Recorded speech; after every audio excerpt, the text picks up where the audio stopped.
dying to dig into this with you.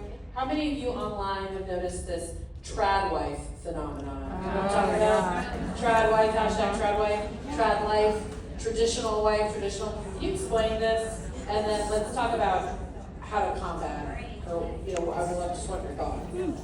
Okay, so it may have started out as like a really innocent looking video of usually a white woman on a farm, blonde hair, in the wind, and she's explaining about how her child really wanted yogurt that morning. So she goes out to her cows and gets the milk to then spend hours making the yogurt. The kid's probably starving. And it's a beautiful way of life. Well, what you're looking at is not like an innocent farm video. It's actually a conservative effort to conservative funded effort to roll back this idea that women enjoy being independent. Not that we have a human right to independence. And what they do is they show these women basically being there in service of completely for others. They don't have any other purpose. And they do it on TikTok. They do it on Instagram. They're these women that also we're finding out now, because people are digging into this trend a little bit deeper, that are getting paid a lot of money, who probably aren't even with the guy that they say is their husband on Instagram. These are actors probably. And this is just one way that the conservatives are kind of outdoing us in social media. They're creating these trends. And another weird one that I'm seeing right now is every single time I go to LA, I feel like I could talk about this here because we're in Northern California. I know, I feel bad I started like the Southern California slander. I'm from Southern California. I'm allowed to talk. You're allowed. Born and raised, 5th generation from LA. Every single time I go home, I'm with the girls and they're talking about how they are off birth control. They're reading about bad information. Yeah, they're reading information that birth control isn't good for them. Let me fully disclose: birth control is great for you. It's hormonal needs are like to help you prevent from getting cancer, which I just learned last night from Pagos over the room. And I'm hearing this, and I'm like, this is definitely started by conservative media. This is all part of the plan. They just want us to all of a sudden hate that we have reproductive health and try to abandon it and grow this sort of effort. So this is just how do we beat this? Honestly, fun content creators are talking about from progressive values who are giving good information. This is how we can beat them. Right now we're looking at 50 to 1 on TikTok. That's huge. And that they've been funding this for years. But we can still beat it. There's thousands of creators out there who are out there trying to do the good cause. So yeah, I think right now we're beating them just because right now we're kind of running even, because there are more young people organically who are on our side. Mm-hmm. But I think to underscore, those of you who've been coming to Luncheon for the past 20 years know our opposition is, they're devious, right? They fund disinformation, and they are ahead of us right now on social media.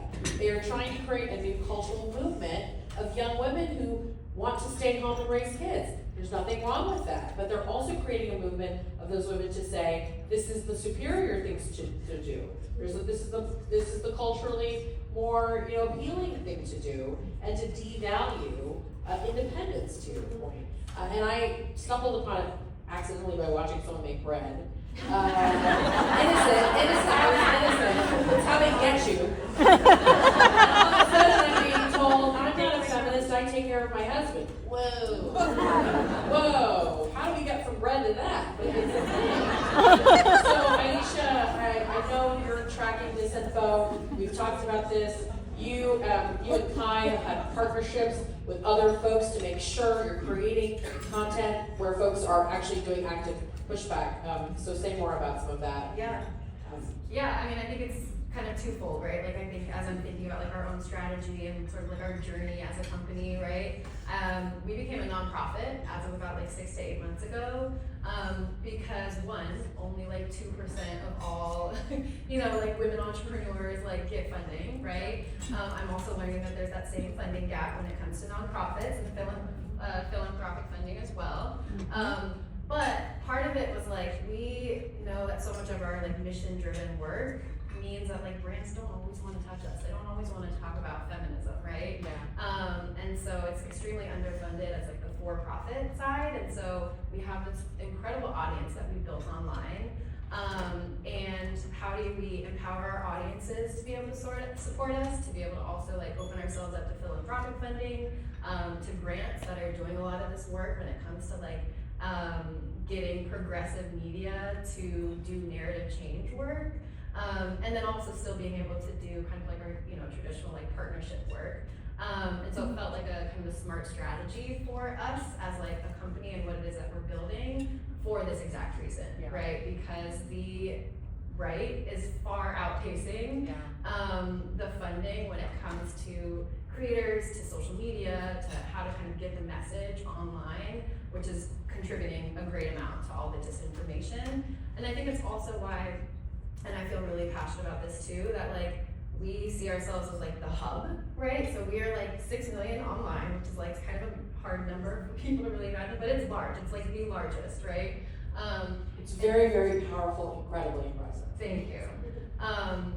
But part of it was like, we know that we're online and it can kind of like, I think a lot about being this hub and intersection also with like activists, with experts, with nonprofit organizations, in addition to creators, right? Because that like ecosystem is like really critical for combating the disinformation that we're seeing, right? And for being able to like sometimes try to dwindle down a really complicated message, right? Like nonprofits in particular have great data and great, amazing reports and all of these things, but like can't always figure out how to translate that message to an audience. And so I think that's what we kind of come in for and are pretty good at, is just like really working with all of these movement makers really in all of these different spaces to like help get the message out.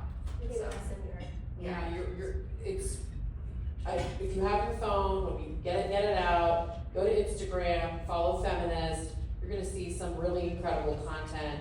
We were lucky enough to bring Kai and Aisha, along with some other great content creators, to Miami recently to dig into the proposition of the ballot measure, to meet abortion providers, to meet activists on the ground. And I think, and that was the result of really important philanthropy by our friend Phoebe Gates. So I think we really encourage folks to think about investing in content creators as part of your strategy. When we say things like influencer engagement, it sounds kind of silly, but if you think about this as the new media, this is how we reach the 6 million. People are just never gonna turn on the television and watch MSNBC, right? And they